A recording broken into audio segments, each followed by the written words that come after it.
సాంఘిక బహిష్కరణ అందామా లేదా వృత్తి బహిష్కరణ అందామా, ఏదైతేనేమి వృత్తి బహిష్కరణ కిందకే ఇది వస్తుంది.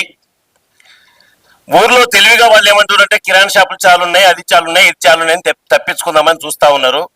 మన వృత్తిని నిషేధించారు వాళ్ళు.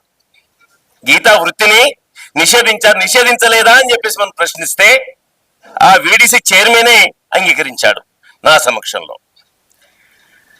అదే సమయంలో ఈరోజు గౌడ వృత్తి అని కాకుండా గీతా వృత్తి అని మనం సంబోధిద్దాం. అందులో తన వెంకటరమణ చెప్పినట్లు అన్ని కులాలు ఉన్నాయి అందులో.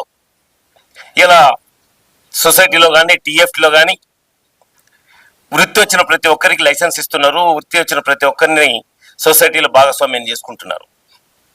అందుకని ఇదే గీతా వృత్తిగానే పరిగణిద్దాం.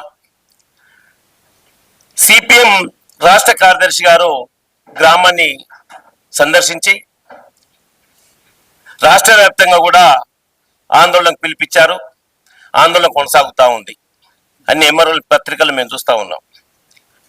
అది ఒక రకంగా అణగారిన వర్గాలకు బాసటగా, అణగారిన వర్గాలకు హక్కులు కాపాడే విధంగా చాలా తోడ్పడుతుందనేది నేను భావిస్తూ, ఈరోజు ముఖ్యంగా ఏదైతే